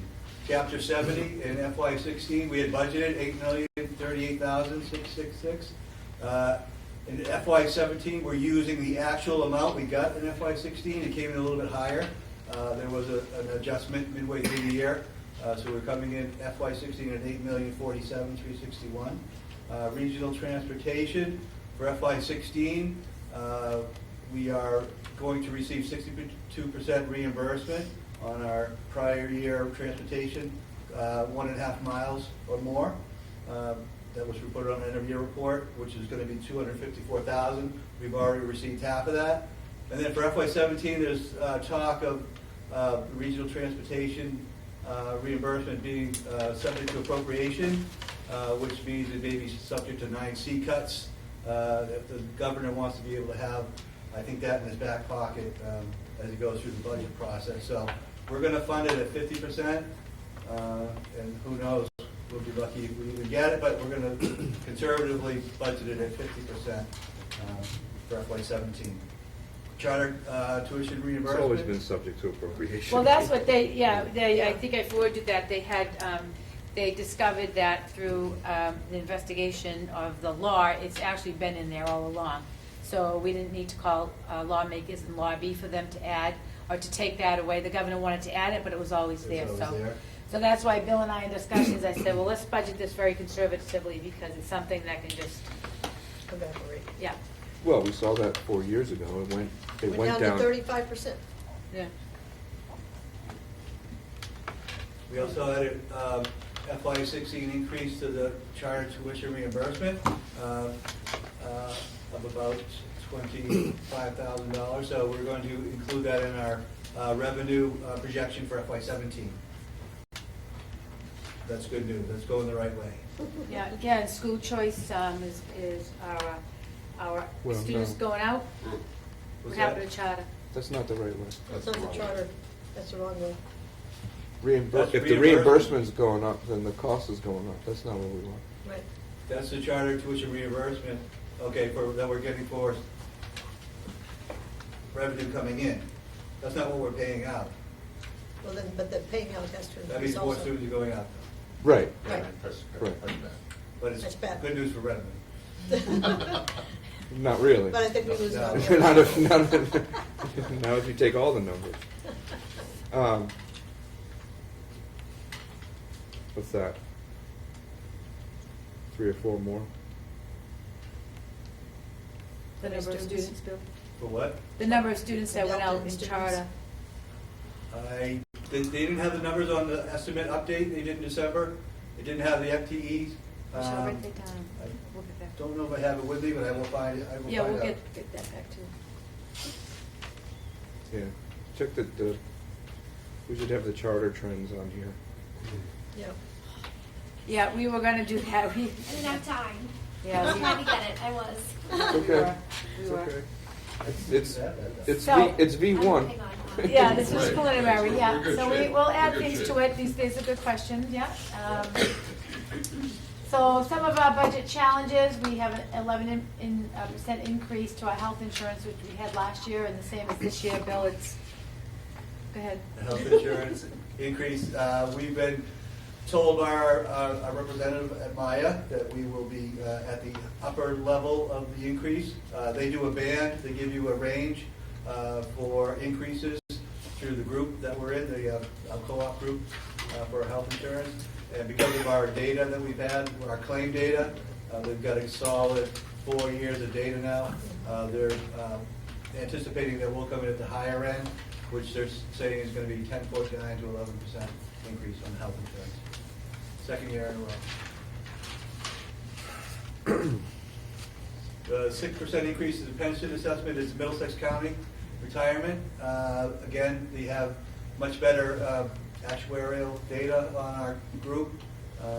People getting closer to retirement age, and actually because of our custodians are a little bit different rate, so they have some better data on our demographics. Special education, tuition, transportation. For FY 17, it's the transportation piece. We are anticipating about $105,000 increase to sped transportation for FY 17. And I will, and you'll see this in the budget, we have 3 students, one student is aging out at 22, so that out-of-district tuition will go away. Then we have 2 students graduating, so that's gonna decrease the out-of-district tuition. We have not got the increased tuition rates that they always go up, so we got one from one placement, went up about $12,000. But I budgeted the same amount because that way if we have a couple of students out in 45-day placements, we're trying to bring those students back. But you want to have a little cushion because if somebody does have to go out, we have some funds there. So I didn't want to change go down and decrease that and keep it right at, right to the penny, because at any time you could have a student who goes out if we can't meet their needs. So. Well, you can also have somebody move in at any time. And someone can move in, and yeah, usually when they move in, the sending district has to assume tuition, but then we have to assume it after a year. So you're right. So it's good to have that cushion. So you want to talk about the high school operating costs and property insurance? Yeah, I just have one correction on the sped transportation. William DeRosa, interim sped director, has estimated sped transportation at $722,000 for FY 17, which is a $64,000 increase over our budgeted amount of $658,000 this year. For the high school, with the building, the project coming online and being complete, we had to switch from a builder's risk policy to a full value, property value on the high school. So that was an increase of $10,000 to the budget. Operating costs, we're going to be watching the gas and electricity usage to try to get a handle on that. During the construction project, there was an increase in both electricity and gas at the high school, and we're pretty sure it was because of everything that was going on, doors open, construction going on. So we're going to be taking a look at the about a year's worth of data to see how the utilities have been running. As we said, regional transportation may be subject to 9C cuts. And I wrote this, so development of, It's you. development of a reasonable, responsible budget is a challenge while absorbing increases and improving academic programs and maintaining adequate staffing levels. So those are all the things that you juggle fundamentally when you're building a budget. And I think you skipped budgeting without state numbers. That's a big one too. Yeah, budgeting without any state numbers, because they could go down. Depends. We don't know. I mean, the state level, Bill and I will be attending a Chapter 70 workshop next week in Assabet. They're holding a few around the state for superintendents and business finance directors. So, and that's on the 27th when the governor releases his budget. So we'll get some more detailed information that afternoon. So.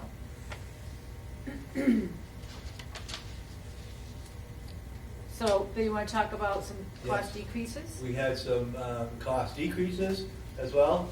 School choice out is down $71,425. Lunenburg tuition is down $20,000. Our last two, we have two seniors that will be graduating, so the tuition agreement is phased out completely after this year. Charter tuition is also down $52,278 for a total of decreases of $143,703. Yeah, so we need to go back to that other, you may want to check, your numbers might be reversed, because my understanding was charter tuition was going down, which would also decrease the revenue on charter reimbursement. So I think we just want to double check those. Yeah. I think the trend, this is the trend we want. Right. We want to decrease tuition and we want to decrease that reimbursement, because that means we're keeping more students and more revenue in the district. Right. Even though you lose that reimbursement, it doesn't make up for what we spend anyway. So. Right. And school choice. So we're bringing in. We have more school choice students in, and we have less that are going out, which is another good thing. So. Right. So there's a lot of the trends are in the right direction. So that school choice number is the balance between in and out? That school choice number is... That's the decrease in going out. Right. So school choice out. So what we paid out last year, we're paying out $71,000 less this year. Okay? Okay. Last year, well, we'll look at the data again, but last year we were net positive in choice. Right. We had more coming in than going out. Right. So we've had to decrease the going out, but have we increased the coming in, and how do those two numbers compare?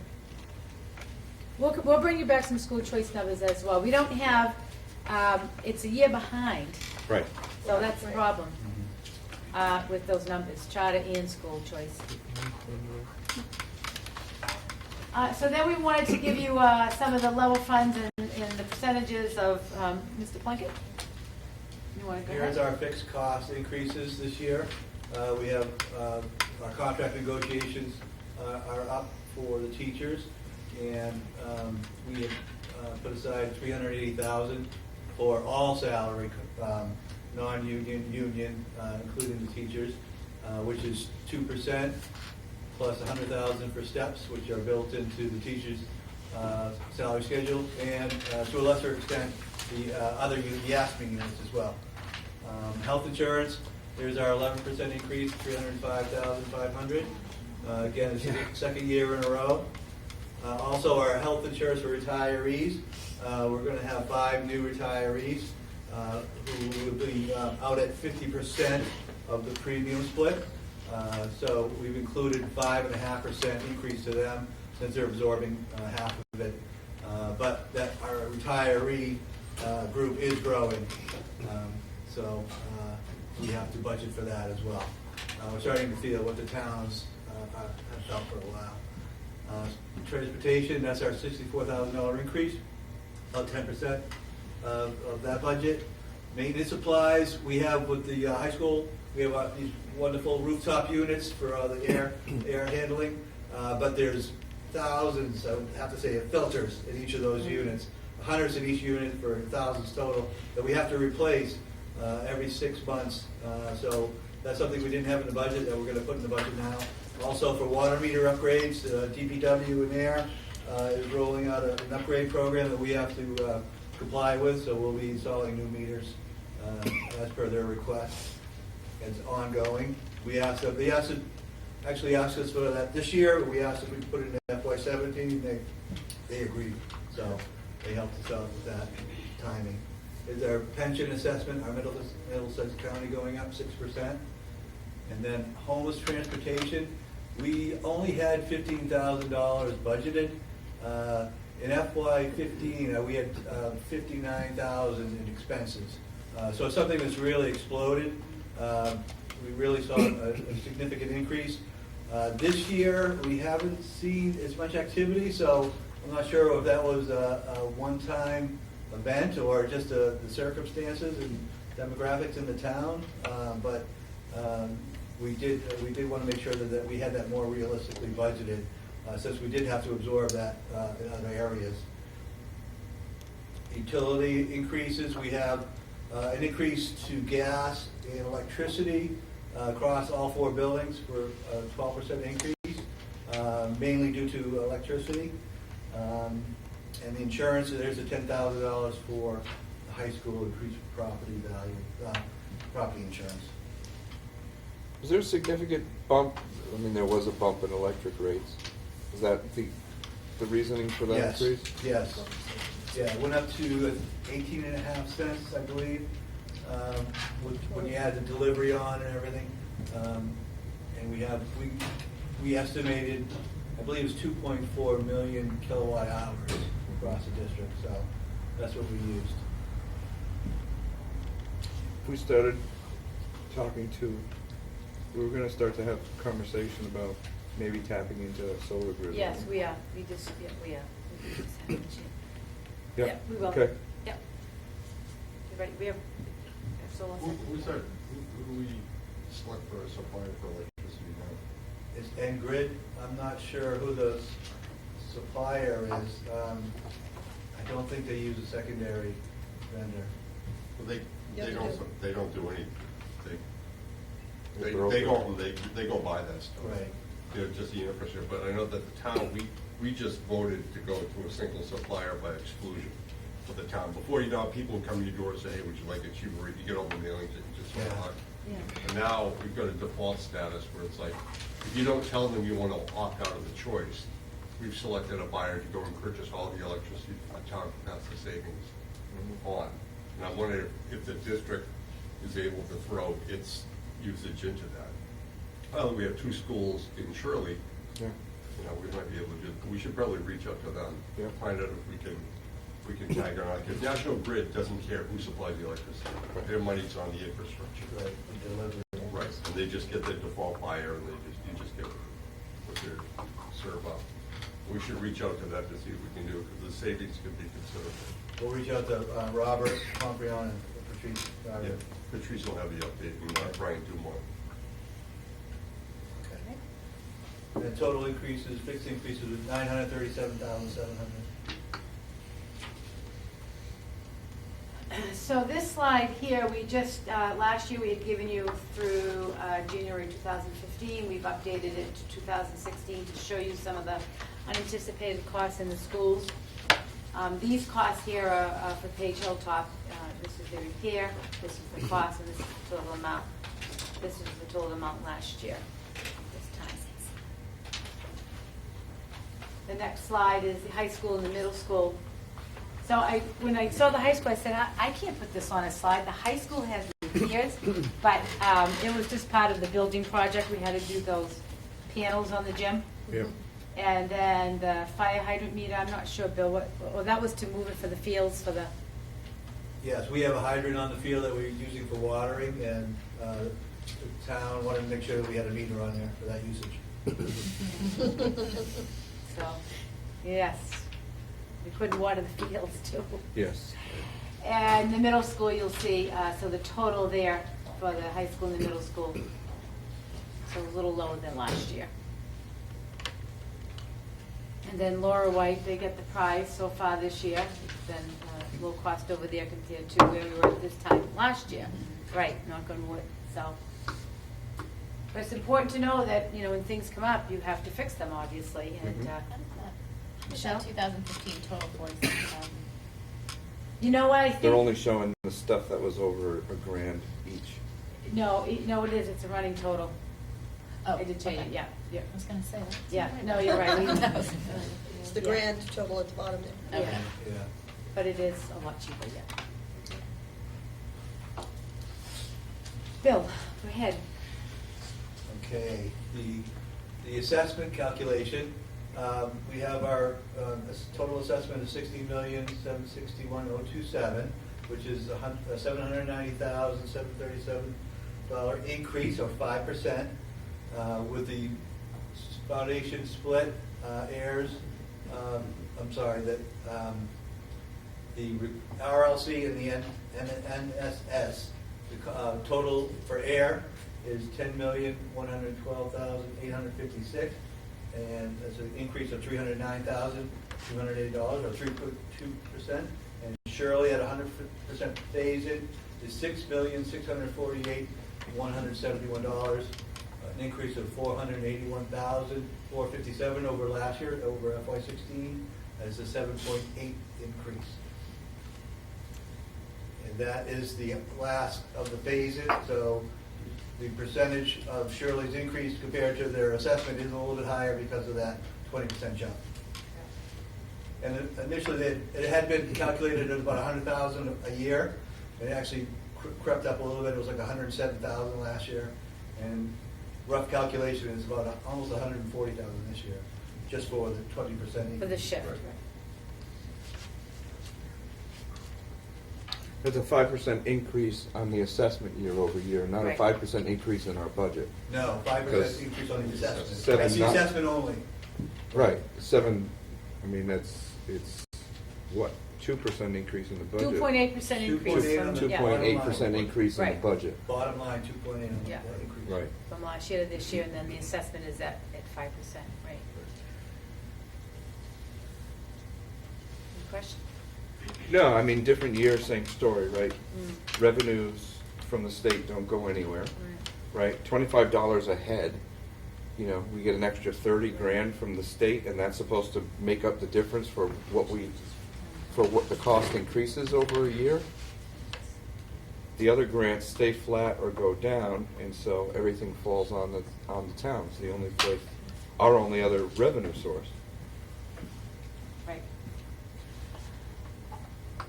So we tried to keep, the assessment at 5%, which was, was thought to be reasonable from the towns, and this is the superintendent's budget. So if we had 1 million, or at least 1 million, it's not everything, but it's a good list. I kept last year instructional elementary teachers too. In this budget, we have them. So through some reallocation and some efficiency, we're able to add an instructional technology teacher at the Laura White and one at the Page Hilltop. The technology Wi-Fi upgrade Wi-Fi 40,000, that's been completed. Again, when we're looking at a one-to-one environment, I increased the prices a little bit due to inflation and costs. So we're still looking at that and looking at creative ways to fund that. Last year, we brought in a new grade 6 to 8 mathematics program, Eureka, as you know, or many of you do know, and that was a cost, so that's complete. Complete to the point, it is a program that's consumable based. So right now in the 8th grade, they have a class set. The textbook is a combination textbook and workbook. So we have to make the decision, do we buy a workbook for every single student? Mary Beth and I have had some discussions about it. Typically, students don't always fill out the whole workbook or use the whole workbook. So I think a model might be that we buy class sets so that students can take them home. Maybe they don't write in them, but they at least have that textbook to take home. Everybody has their own book to keep for the year. It's always good to rewrite math problems anyhow, because it does help critical thinking. It helps you work with the numbers rather than just answering problems. So that's the model we're looking at. So every year we'll have a cost in the budget for the Eureka math program. Same with the Envisions math program. You have to buy consumables every year. We need a new K-5 literacy program. We're looking at $220,000. Mary Beth's been working with a group looking at some programs that we'll have to look at next year. The principals have some ideas, so we're still working on that. But I would like to begin something next year in the elementary schools. High school custodians, 2 new ones for $80,000. We did complete that. Literacy coach, these are things that have been in the budget. Coaching is the most effective professional development for teachers. It's sustained and it gives them that deep professional development. It's something the district would like to strive for. We do have one literacy coach, and that person is funded under Title I. So that person's ability to coach is limited due to the grant requirements. Same with the mathematics coach. Assistant principal Laura White, we completed that. We do need a new K-8 science program. The materials at the science, at the elementary level are really, I didn't even put social studies on here because we need new social studies as well. And the science, the teachers really, it's my understanding that teachers are pulling together their own. I'm actually going to add social studies. Would you please make that note for me, please, Michelle? So we have a comprehensive need in the district for resources. But the teachers basically make up their own resources, use their own resources. We did see a decline in the science schools in grade 5 on par, a significant drop in the schools. When you look at root cause analysis, that certainly could be part of that. You know, lack of resources and the standards and professional development in that area. So that's going to be right after that literacy program. That's the next meeting, which we'll start working on. And I talked about the early childhood coordinator out of district, because that preschool program, as I've come to know and understand it, as I said before, that is an asset. That is a gem for this district. That is where we want to increase our enrollment. Right now, I think we have, how many students? 66 or 70 students. It's under-enrolled right now. We should have a higher enrollment. And those are kids that we could naturally just enroll in our kindergarten program. Right. So this year, we're going to send home registration packets. I want to put one in every student's bag and send home to the parent. Here's a registration packet. All you do is need to fill it out. Here's the information on night, which we've already sent flyers, but we got to really work on those families and show them what we have to offer here to keep them, into our kindergarten program. And then, of course, you get other kindergarten students. Hopefully, I come back and say I have to hire another kindergarten teacher before the school year starts. Well, and that program run well is going to save us special education costs for years upon years. Right, and that's part of the restructuring. Because we'll be able to identify and deliver services earlier to avoid problems. The mayor of Boston address just had a issues and report on avoid that problems today. later. Right, and you provide speech services to all kids in the preschool. Yes, I'm sorry, Joyce. The Boston mayor is pushing for that pre-K program to be in all their schools, right. For everybody, because they've shown no matter what economic level you are, no matter what education level you are, the kids do better all the way up because of the pre-K program. Right, right. And we have it here. So it's, last year it was hard for me. I was focusing on everything else. So, but now I do have a laser focus in on that and just what an asset it is. So I am going to add the social studies piece to this. And I'll change the number a little bit. And we'll just revise those numbers because we do need a science program. Social studies, sorry. So what is in this budget? What are we getting? Okay, well, we're going to maintain musical class size. I just showed you that chart. We're going to sustain our current programming. We are going to strengthen our 4 pathways. We're going to, in the program of studies, there needs to be some changes there as well. We're going to add AP chemistry, advanced placement chemistry. We're going to add advanced placement English language and composition. And we're going to add computer programming at the high school. We're going to have all biology for all grade 9 students, and then therefore they'll take chemistry in the 10th grade.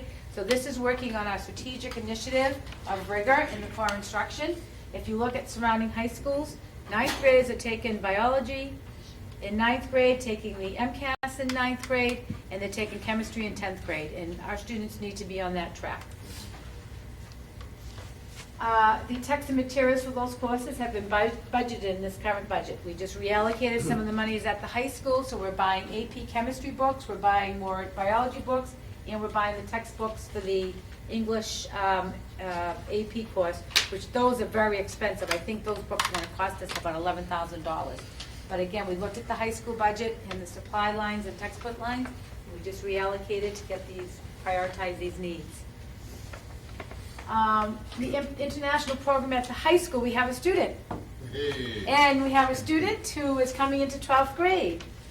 That's So, great. yeah. We should also, we should update our marketing stuff now that the building's completed. Yeah, they've been working with us on that, and if you have pictures too, they could use them, but the Cambridge International Group has been working on our marketing. So what we did was they interviewed the young, it's a boy, a young man, they interview him. I have a video, they send you a copy of the video. I'm getting excited, so I'll talk faster. And so he will be in 12th grade. The guidance counselors at the high school have evaluated his transcript, and he certainly is eligible to graduate from 12th grade here. So that, really excited about that. And our goal is 5 for this year, so. That's great. Yeah. That's great. The 2 instructional technology teachers at each elementary schools.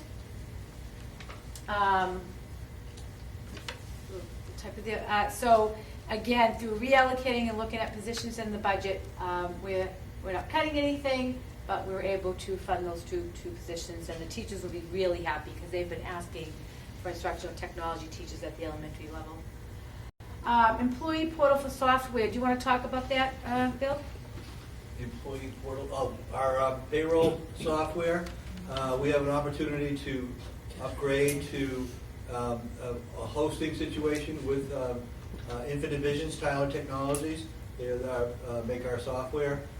Currently, we have it on our own server located at the high school, and we've been having issues with upgrades and memory, and it's been something that we wanted to look at anyways.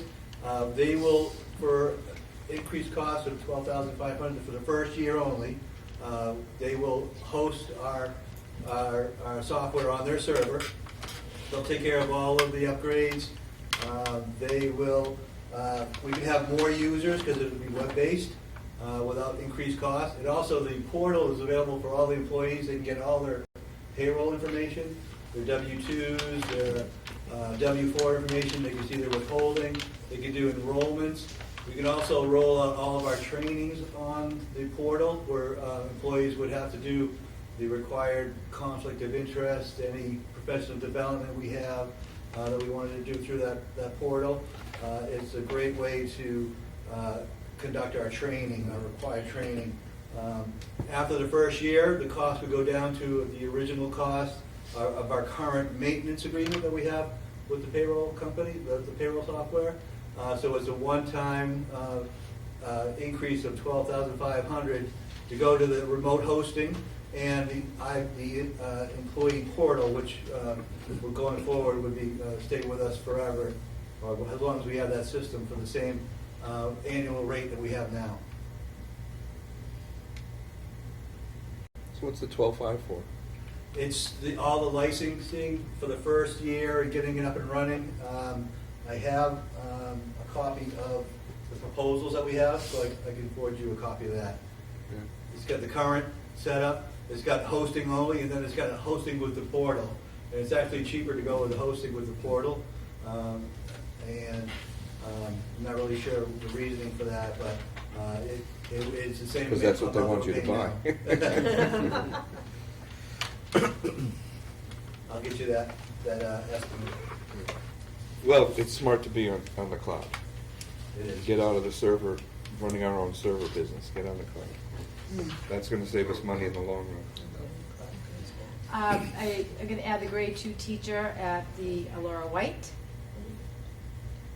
Add the 1 FTE custodian at the high school. In the earlier slide, I said we added 2, but one of them was Jamie Clark, which we rolled in. And we really didn't, so he actually served a dual role, the former so now we've had a high school facility supervisor separate, and now we're gonna add an actual custodian. So the Laura White will have 3 full-time custodians, the middle school will have 2.5 custodians, excuse me. The Page Hilltop will have 4 full-time custodians, and the high school has 4.5. And I've spoken at length with Mr. Briggs, and he feels he's working with the custodial staff about efficiency and different ways of cleaning, and he feels that that will be adequate staffing to maintain that building, and then of course he's there as well, so I think it's a good model. Improve the preschool program, which I talked about. I'd like to look at next year, working with the counselors in what we call a developmental guidance program, which is actually, if you will, an instructional program where guidance counselors have a curriculum that they follow, where you would go into classrooms maybe once a week, every other week, depending on the schedule, and really deliver a curriculum. It could be, particularly when there's a lot of research coming about the social emotional learning of students and keeping students safe, so I really would like to look at rolling that out. And that really doesn't cost anything except working on the curriculum, developing the curriculum, because counselors have those skills already. And partnership with Mass Insight. I had talked about it, and you have seen them in the paper. They're actually a group that helps increase the rigor of your AP courses. They provide professional development. They provide you with materials and resources. Al and I have met with the man, John Spolinski, at length. I had known him in Havel. And what I like about it is that right now our current model, our teachers, is most teachers, all teachers, the AP training is for a week, and then they come back and they teach the course. This model provides sustained professional development throughout the course, because the question was posed to me, and this is why originally I wasn't going to think about going with somebody they're pretty prevalent in Massachusetts schools, and they have good outcomes that we have evidence of good outcomes. But last year we had 17 AP takers. This year we have 78. So we have a lot more students that are going to be taking the AP tests, and it also provides some tutoring to the students as well. So I think it's something we want to look, particularly where we're expanding our AP courses at a pretty fast rate in the last couple of years. So, so that's what's in this budget. It's something you envision on an interim basis or a temporary basis, right, while we're increasing the rigor of this program. Right, yes. And helping change some culture and thinking too about certain things. He's going to meet with high school teachers soon. So we funded part of that in the general ledger, and then part of it out of the Title II grant, because part of it is professional development, so we were able to split the funding, which worked. So we have a funding level options, which I'll defer back to Mr. Plunkett. Okay, the first scenario we have is the FY17 level service budget, which is a total operating budget of $29,625,000.